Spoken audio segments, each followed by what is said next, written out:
पिछले क्लास में हम लोग हाइब्रिडाइजेशन का ट्रिक्स पढ़े थे और इस क्लास में हम बोले थे ना कि डायपोल मोमेंट पढ़ेंगे।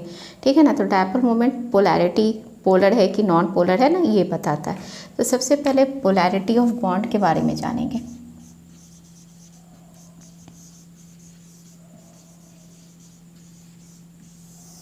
ठीक, two types of covalent bond होता है। एक होता है पोलर कोवेलेंट बॉन्ड और सेकेंड होता है नॉन पोलर कोवेलेंट बॉन्ड। तो नॉन पोलर और पोलर में क्या अंतर है, थोड़ा सा ये जान लेते हैं कि पहले का क्या कॉन्सेप्ट था। तो नॉन पोलर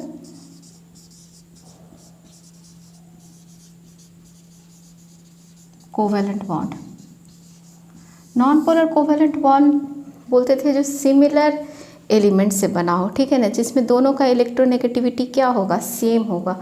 जैसे एग्जांपल देखो तो H2, Cl2, N2, ये सब क्या है, नॉन पोलर है। ठीक है ना, नॉन पोलर मॉलिक्यूल्स है। कैसे कि इसमें अगर दो हाइड्रोजन एटम है, दोनों का इलेक्ट्रोनेगेटिविटी क्या है, सेम है, तो शेयर्ड इलेक्ट्रॉन पेयर जो है वो इक्वली अट्रैक्टेड होगा।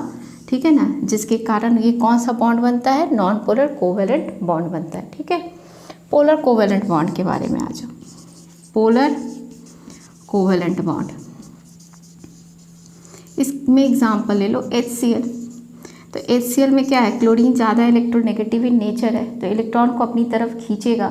तो क्लोरीन के ऊपर क्या चार्ज आ जाएगा, नेगेटिव, और हाइड्रोजन के ऊपर क्या चार्ज आ जाएगा, पॉजिटिव। तो यहाँ पे जो शेयर्ड इलेक्ट्रॉन पेयर है वो किधर ज़्यादा जाएगा, क्लोरीन की तरफ। ठीक है ना, क्यों, इलेक्ट्रॉन का बादल किधर जाएगा, क्लोरीन की तरफ। क्यों, क्योंकि क्लोरीन क्या है, ज़्यादा इलेक्ट्रोनेगेटिव इन नेचर है। पर ये कंसेप्ट सब में नहीं चला। अब देख लो CO2। ठीक है ना, CO2 देखने से क्या लग रहा है कि पोलर, पर वो निकला क्या, नॉन पोलर मॉलिक्यूल्स। तो इसके लिए हम लोग को डायपोल मोमेंट पढ़ना है। ठीक है, तो चलो हम लोग डायपोल मोमेंट अब पढ़ेंगे। ठीक है, डायपोल मोमेंट जो है वो वेक्टर क्वांटिटी है, उसके पास magnitude as well as direction होता है। तो डायपोल मोमेंट,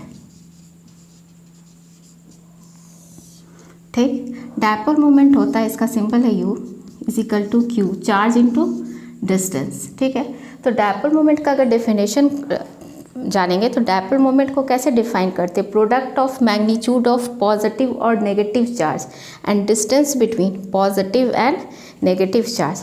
डायपोल मोमेंट को एक्सप्रेस करते, मेजर करते D बाई में। किस में मेजर करते हैं, D बाई। तो 1 D बाई इज इक्वल टू, एक CGS यूनिट में जानना और एक SI यूनिट में जानना है। अगर CGS यूनिट जानो तो चार्ज को हम लोग लेके चले हैं 1 × 10⁻⁻10 और डिस्टेंस लेके चले 10⁻⁻8।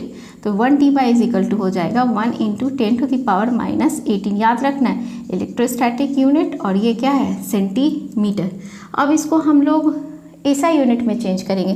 तो SI यूनिट में जब चेंज करेंगे तो SI यूनिट में तो चार्ज कूलम में था ना, 1.6022 × 10⁻19। ठीक है, ठीक, और सेंटीमीटर को किस में चेंज कर देंगे, मीटर में चेंज कर देंगे।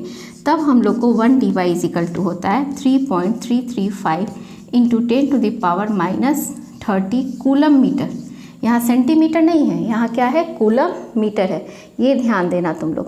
ठीक, अब हम क्या पता है कि डायपोल मोमेंट क्या है, वेक्टर क्वांटिटी है, इसके पास मैग्नीट्यूड भी है एज वेल एज डायरेक्शन है। ठीक, अब इससे क्वेश्चन कैसा रहेगा वो देखते हैं।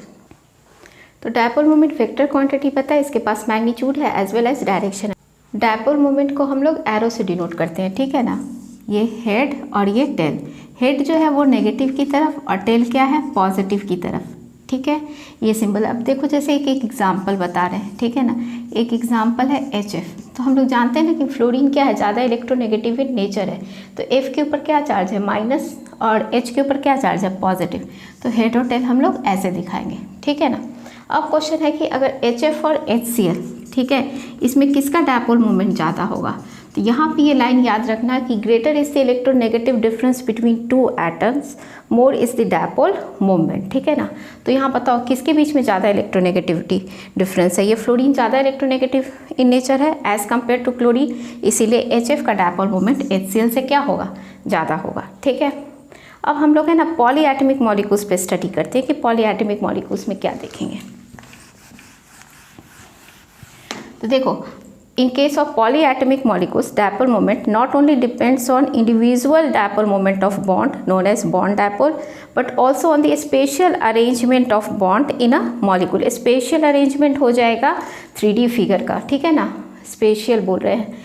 तो अब देखो जरा सा उसमें हम लोग कैसे कंसीडर करेंगे। हेड और टेल पता है, एकदम वेक्टर जैसा पढ़ना है, ठीक है ना। अगर डायपोल मोमेंट इक्वल टू 0 होगा तो वो नॉन पोलर होगा, और नॉट इक्वल टू 0 होगा तो पोलर होगा। तो जरा एग्जांपल जरा देख लो। CO2, ऑक्सीजन ज़्यादा इलेक्ट्रोनेगेटिव इन नेचर, O के ऊपर क्या चार्ज है नेगेटिव, और कार्बन के ऊपर क्या चार्ज है पॉजिटिव। हेड और टेल बना दिए, यहाँ भी क्या बना दिए हेड और टेल, दोनों इक्वल और अपोजिट है, कैंसिल हो जाएगा। तो डायपोल मोमेंट इसका क्या हो जाएगा 0, तो ये क्या हो जाएगा नॉन पोलर हो जाएगा। H2O में आ जाओ, ठीक है, हेड और टेल बनाओ। ऑक्सीजन ज़्यादा इलेक्ट्रोनेगेटिव इन नेचर है तो किधर जाएगा, ऐसे सेम डायरेक्शन जा रहा है, तो डायपोल मोमेंट क्या हो जाएगा नॉट इक्वल टू 0, तो ये क्या हो जाएगा पोलर। क्लियर है, non polar polar. BeCl2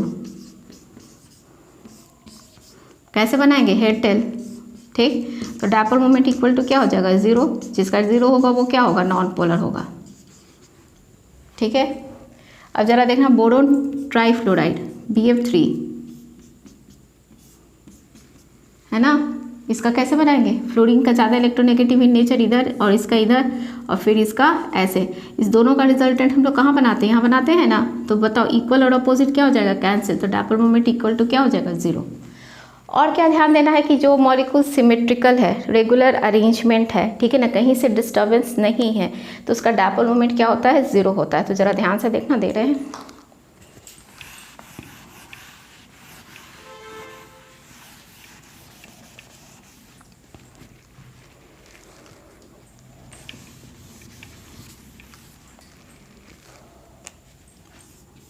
CCl4 CHCl3, तो ध्यान से देखो CCl4 का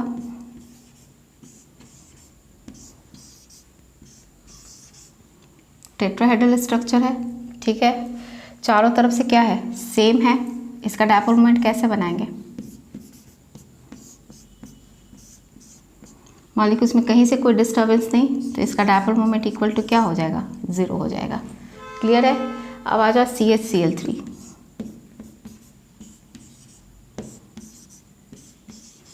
यहाँ हाइड्रोजन और कार्बन में कौन ज़्यादा है इलेक्ट्रोपॉजिटिव है हाइड्रोजन, तो इसका हेड टेल कैसे बनेगा ऐसे, ठीक है। इसमें क्या हो जाएगा dipole moment not equal to 0, क्यों, क्योंकि यहाँ डायरेक्शन क्या जा रहा है सेम जा रहा है, ठीक है। क्लियर है ना। अब चलो नेक्स्ट एग्जाम्पल में चलते हैं। एक और एग्जाम्पल देख लो CH4,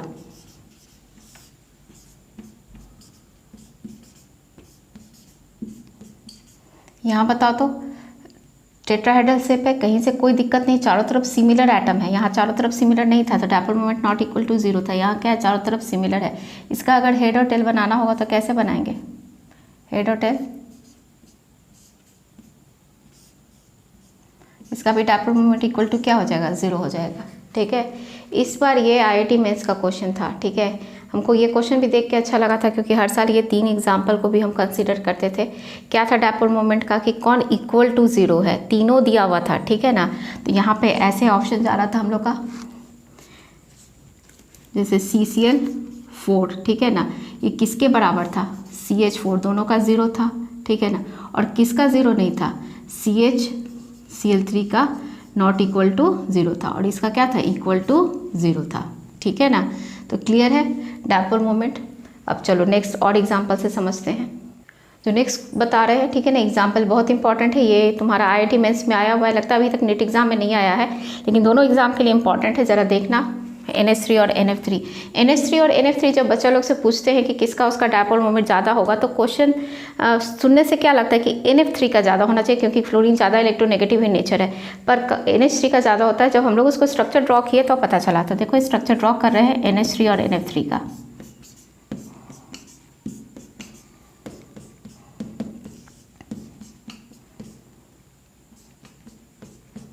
ट्रायंगुलर पिरामिडल शेप था ना। लोन पेयर के कारण जो डायपोल मूवमेंट होता है उसको बोलते हैं ऑर्बिटल डायपोल मूवमेंट, ठीक है ना। और NH3 में नाइट्रोजन ज़्यादा इलेक्ट्रोनेगेटिव है तो किधर हेड और टेल बनेगा इस साइड। इस तीनों का रिजल्टेंट ड्रॉ करेंगे तो ऐसा बनेगा, दोनों का डायरेक्शन क्या जा रहा है, सेम जा रहा है। NF3 में आ जाओ, लोन पेयर के कारण ऑर्बिटल डायपोल मोमेंट, नाइट्रोजन और फ्लोरीन में कौन ज़्यादा इलेक्ट्रोनेगेटिव है, फ्लोरीन है, तो इसका कैसे बनेगा, ऐसे।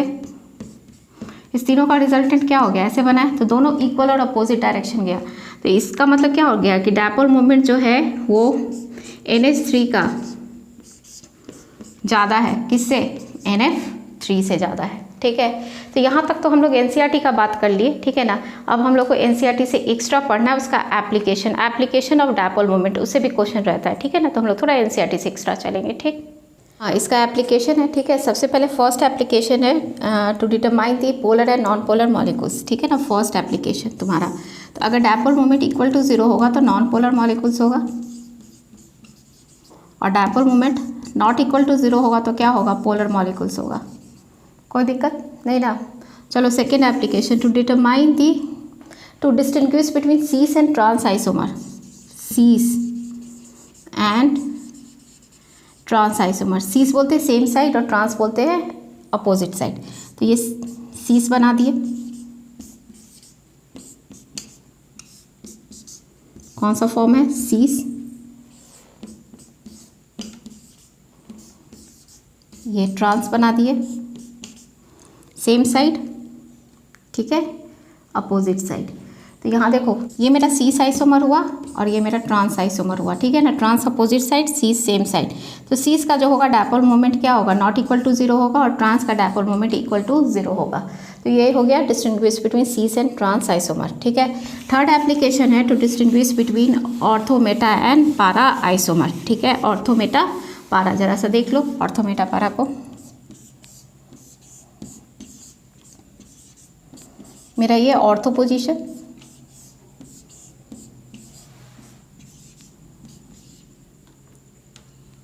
ये मेटा पोजीशन, ये पार पोजीशन, ठीक है ना। ये ऑर्थो आइसोमर है, ये मेटा आइसोमर है, और ये पारा आइसोमर है। ऑर्थो आइसोमर का डायपोल मोमेंट क्या हो जाएगा, नॉट इक्वल टू 0। मेटा का भी नॉट इक्वल टू 0।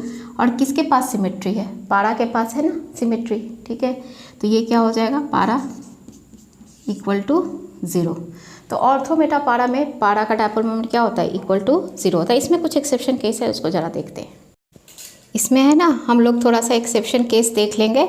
ये तो क्लियर है ना, ऑर्थो मेटा पारा, पारा का डायपोल मोमेंट क्या होता है, 0 होता है, ठीक है। तो थोड़ा एक्सेप्शन केस देखा जाए।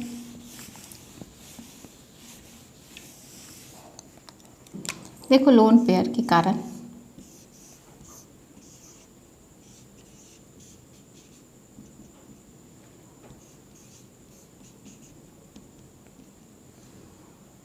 ठीक, OH ऊपर भी है और नीचे भी OH है।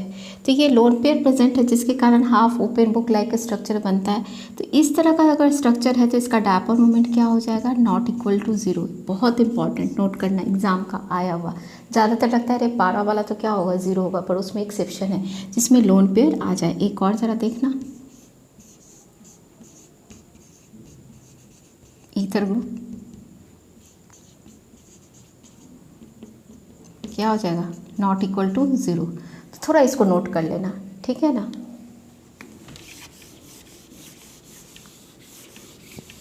तो ये 3 एप्लीकेशन क्लियर ना। पहला एप्लीकेशन हम क्या बताएं, पोलर और non polar molecules. Polar molecules में क्या बताया, dipole moment not equal to 0, और नॉन पोलर में बताया डायपोल मोमेंट इक्वल टू 0। फिर सीस और ट्रांस आइसोमर में बताया, क्या बताया कि ट्रांस का 0 होता है, पर सीस का क्या होता है, नॉट इक्वल टू 0, और सीस का ट्रांस आइसोमर से ज़्यादा होता है, पर उसमें भी एक्सेप्शन केस हो सकता है। तो जो डायरेक्शन है ना, डायरेक्शन देखना है कौन एडिटिव है कौन सब्ट्रैक्टिव है, तो उससे तुम लोग को पता चल जाएगा। उसमें भी ज़रा एक एक्सेप्शन केस ज़रा देख लेना।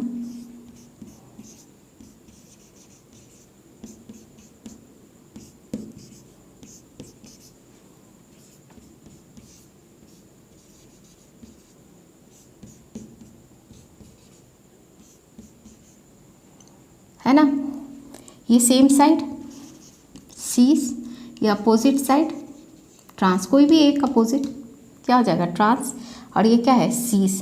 इसमें ज़रा देखना, यहाँ तो डायरेक्शन तो ऐसे जाएगा, और इसमें फ्लोरीन क्या है, ज़्यादा इलेक्ट्रोनेगेटिव है, तो फ्लोरीन ज़्यादा इलेक्ट्रोनेगेटिव है, तो इसमें भी डायरेक्शन क्या आ जाएगा, फ्लोरीन ज़्यादा इलेक्ट्रोनेगेटिव है, तो हेड और टेल बनाएंगे तो ऐसे जाएगा,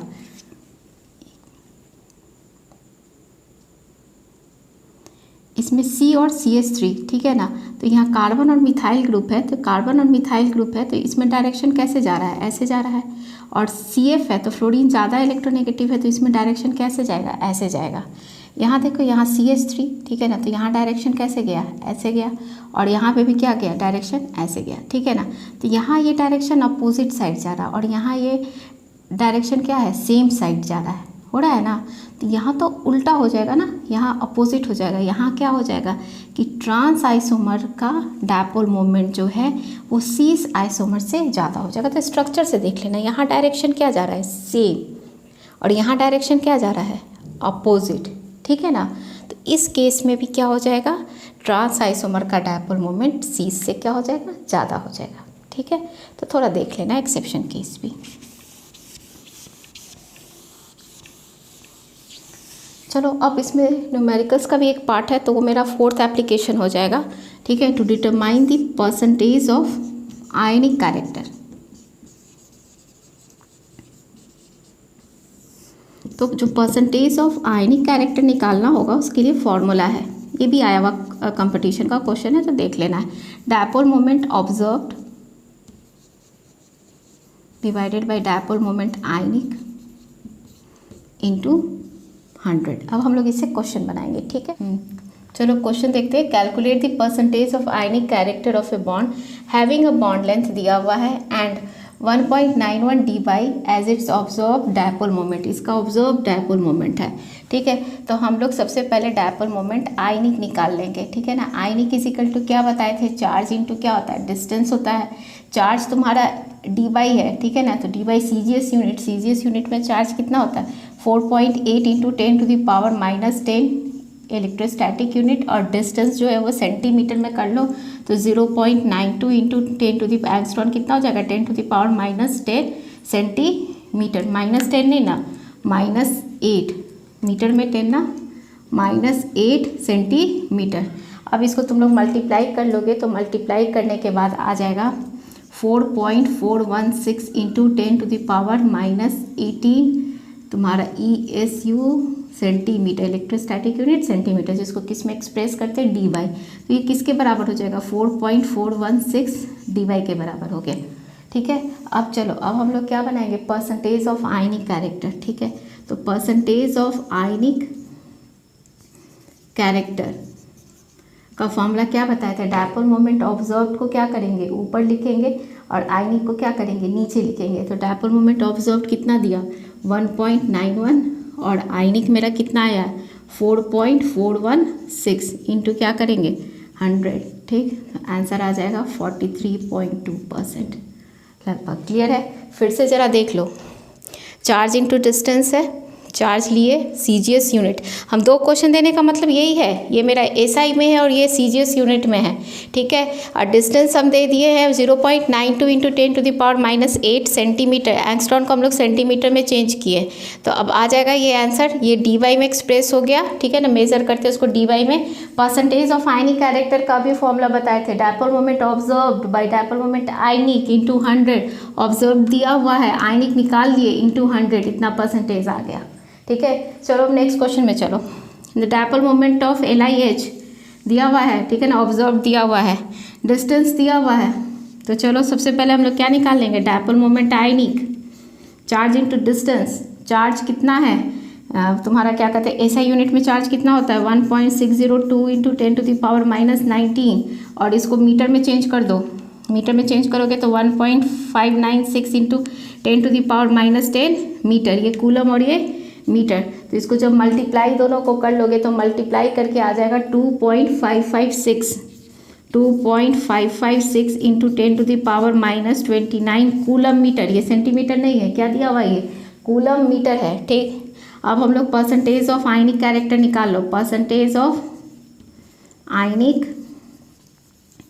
कैरेक्टर, तो dipole moment observed, dipole moment observed कितना दिया हुआ है, 1.964 into 10⁻⁻29 divided by dipole moment ionic 2.556 into 10⁻⁻29 into क्या 100। इसको सॉल्व कर लो, इसको सॉल्व करोगे तो आंसर आ जाएगा 76.8%। क्लियर है। एक हम एसआई में करा दिए और एक हम सीजीएस में करा दिए। फिर से देखो, सीजीएस में चार्ज का वैल्यू याद रखना और डिस्टेंस सीजीएस में सेंटीमीटर रखना, ठीक है ना। और एसआई यूनिट में चार्ज का वैल्यू क्या होगा 1602 × 10⁻⁹ और मेरा क्या कहते हैं डिस्टेंस किस में होना चाहिए, मीटर में होना चाहिए, ठीक है। चलो आगे नेक्स्ट क्वेश्चन में बढ़ेंगे हम लोग।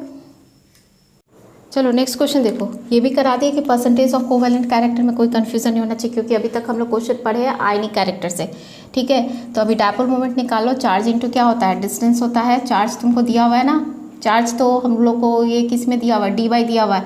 तो चार्ज हम लोग को लेना है क्या, CGS वाला 4.8 × 10⁻⁻10 इलेक्ट्रोस्टैटिक यूनिट, ठीक है ना, इंटू डिस्टेंस। डिस्टेंस को सेंटीमीटर में चेंज कर दो, 1.62 × 10⁻⁸ सेंटीमीटर, ठीक है। अब दोनों को मल्टीप्लाई कर दो, दोनों को मल्टीप्लाई कर दोगे तो 7.776 × 10⁻18 इलेक्ट्रोस्टैटिक यूनिट और सेंटीमीटर, ठीक है ना।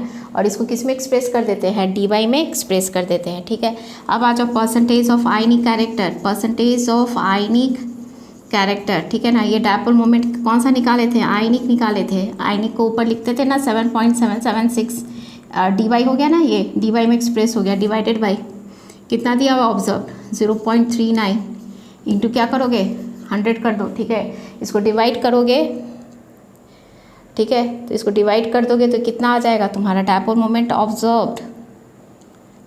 अच्छा, डायपोल मोमेंट ऑब्जर्व को तो ऊपर लिखते हैं ना, dipole moment observed divided by क्या हो जाएगा, डायपोल मोमेंट आयनिक हो जाएगा। तो डायपोल मोमेंट जो ऑब्जर्व्ड है ना, तो डायपोल मोमेंट ऑब्जर्व कितना दिया हुआ है 0.39 डिवाइडेड बाई कितना हो जाएगा 7.776 इंटू क्या हो जाएगा 100, ठीक है, क्योंकि इसको भी तो dy में एक्सप्रेस करते हैं। तो मेरा आंसर आ जाएगा 5.06%। अब तुमको निकालना है परसेंटेज ऑफ कोवेलेंट कैरेक्टर। क्या निकालना है, कोवेलेंट